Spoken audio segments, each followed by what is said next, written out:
ब्रजेश हमारे संवाददाता मौजूद हैं जामिया में। जामिया के एक हिस्से से इस पूरे मामले को ऑपरेट किया जा रहा था, अभी तक ऐसी खबरें हैं। उनके पास क्या जानकारी है, ब्रजेश के पास चलते हैं। ब्रजेश, क्या ब्यौरा है?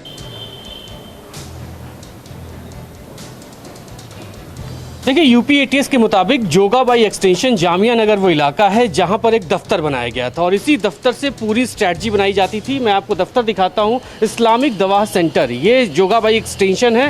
वो ये एक बड़ा धार्मिक स्थल है, उसके ठीक पीछे ये दफ्तर बना हुआ है, ग्राउंड फ्लोर पे है। लेकिन पिछले लंबे समय से यहाँ पर ताला बंद है। हमने आसपास के लोगों से भी बात की, लेकिन किसी को भी यहाँ पर क्या कुछ होता था इसकी जानकारी नहीं है। लोग ये ज़रूर कह रहे हैं कि ये इस्लामिक दवा सेंटर है, यहाँ पर कुछ लोग आया करते थे। लेकिन यूपी एटीएस का दावा है कि जो पूरी स्ट्रैटेजी बनाई जाती थी इसी दफ्तर में बैठ के बनाई जाती थी कि किस तरीके से लोगों को बरगलाना है, किस तरीके से उनका ब्रेन वॉश करना है। और भारी संख्या में कुछ लोगों को कई बार यहाँ पर लाया भी गया था और यही वजह है कि भारी संख्या में जो नंबर्स निकल के आए हैं वो चिंता की बात है। हालांकि अभी इनिशियल इन्वेस्टिगेशन है। इस दफ्तर में और भी लोग ऐसे हैं जो यहाँ पर काम करते थे, यहाँ पर आते थे, या आसपास के ऐसे लोग थे जो यहाँ पर रुकते भी थे, उनकी भी अभी जाँच की जा रही है। हालांकि दफ्तर पे जो कर्मचारी यहाँ पर पहले थे अब कोई नहीं है। पिछले 10 दिनों से यहाँ पर ताला लटका हुआ है, यहाँ पर कोई नहीं आया। लेकिन आसपास के लोगों को भी इसकी भनक नहीं लगी कि यहाँ पर क्या कुछ हो रहा है। लेकिन ये पूरे जो दावे हैं यूपी एटीएस के मुताबिक यही वो सेंटर है,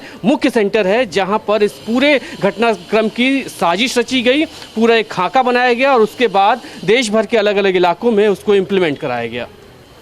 देश भर के अलग अलग इलाकों में यहाँ इंप्लीमेंट कराया गया और आप बता रहे हैं कि यहाँ बड़ी तादाद में लोग लाए जाते थे। ठीक है, पुलिस ने ये अपनी जानकारी में बताया कि यहाँ से ये सब चल रहा था, लेकिन कि यहाँ के लोगों को, स्थानीय लोगों को भी इस बारे में पता था क्या?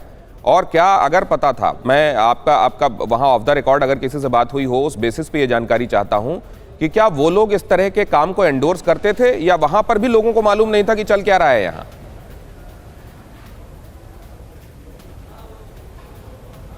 देखिए, जब जैसे ये खबर यूपी एटीएस ने ब्रेक की, प्रेस कॉन्फ्रेंस किया और बताया सबको, उसके बाद से यहाँ के भी लोग चिंतित हैं क्योंकि इस तरह के इस्लामिक सेंटर जामिया इलाके में, बाटला हाउस इलाके में सैकड़ों की संख्या में है। कहीं घरों के अंदर इस तरह के दफ्तर चल रहे हैं या फिर अलग अलग जगहों पे इस तरह के दफ्तर चल रहे हैं। लोग भी इत्तेफाक नहीं रखते यहाँ पे। कुछ लोगों से हमारी बातचीत हुई जो आस पड़ोस के ही हैं, लेकिन कैमरे पर आने से बच रहे हैं वो लोग। उनका साफ कहना है कि उनको वो इस तरह के प्रोसेस से बिल्कुल भी इत्तेफाक नहीं रहते। जिसको अगर कोई धन परिवर्तन करना है वो अपनी मर्जी से करे तो फिर ठीक है, लेकिन किसी को डरा धमका के, ब्लैकमेल करके या फिर उसकी मजबूरी या गरीबी का फायदा उठाकर इस तरह से किया जा रहा है तो यहाँ के लोग भी उससे नाराज हैं, परेशान हैं और कहते हैं कि ऐसी ही वजहों से धर्म की बदनामी होती है। बहरहाल देखेंगे ये कि यहाँ के जो लोग कितने और भी जो लोग यहाँ पर आते थे उनका क्या कुछ ट्रैक रिकॉर्ड निकल के आता है। लेकिन इस पूरी घटना से इलाके के लोग भी सख्त हैं। फिक्र आपकी, सोमवार से शुक्रवार रात 9 बजे सिर्फ TV9 भारतवर्ष पर।